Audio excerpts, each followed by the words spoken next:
If you've been sim racing for a while, you're probably familiar with the racing line. It is of course the fastest route to get around the track. In a lot of cases, the fastest line around the circuit is not as obvious as you might think.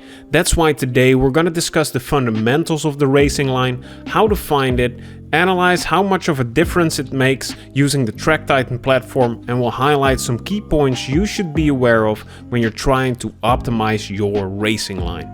You can analyze your own driving on TrackTitan for free on tracktitan.io, and you can get a ton of free extra insights when you sign up using code BESTLINE.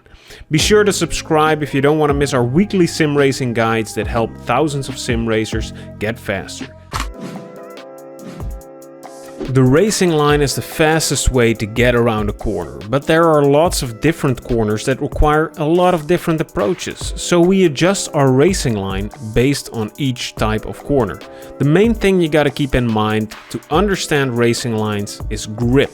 Your car needs to have enough grip to turn around a corner. This means that the more you turn the steering wheel, the more you've got to slow down, and that's what racing lines are generally about. Minimizing your steering input means you don't have to slow down as much, and we can do this by turning through the corner with the widest radius possible.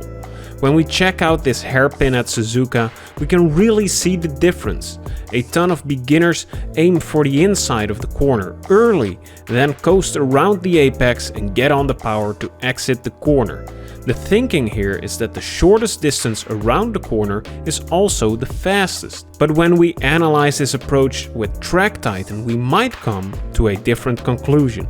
So here we are on the TrackTitan platform, and we can see the orange driver is diving into the inside early, while the faster blue reference lap is sticking to the outside a little bit longer.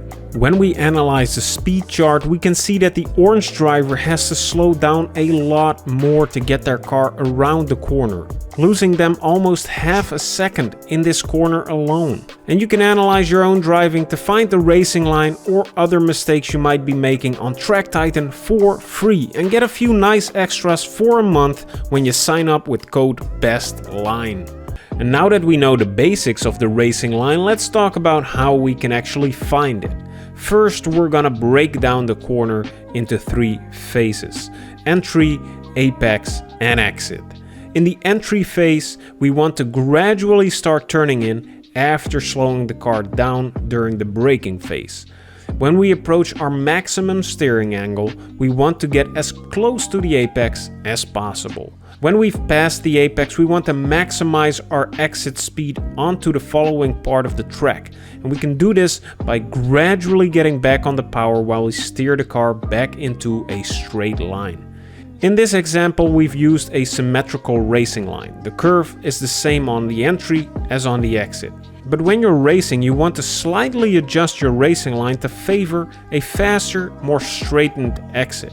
By turning in slightly later and hitting the apex later around the corner, you can get a straighter exit. This allows you to start accelerating much earlier and gives you a speed advantage throughout the following section of the track. Sadly, not every corner is symmetrical, and each one requires its own approach. That's why we've got some key points for you to keep in mind when you're dealing with different kinds of corners. When you have to brake a lot, try to brake in a straight line deep into the corner. This shortens your braking distance, which means you'll have a time advantage before you're even halfway through the corner. Now, this doesn't mean you should sacrifice your exit. Just remember that if the corner allows you to brake deep into it in a straight line, you'll have a shorter braking zone, which means you're faster through the turn, even if this means that you're taking a somewhat more shallow line. One of the most important things to be aware of is what comes after the corner. This greatly influences your racing line through any corner, as you want to optimize your exits. If you come across a chicane, you want to sacrifice the exit of the first corner, so you can set yourself up right for the second and nail that exit. Maybe the widest line out of a corner causes you to drive over a bit of dodgy road, where the grip isn't all that great, so you gotta take a more shallow line to aid your grip, which means you can accelerate faster out of the corner. You gotta think ahead of what comes next and learn what the best racing line is for each situation. A crucial aspect of corners are the curbs surrounding it, and they greatly influence your racing lines as well.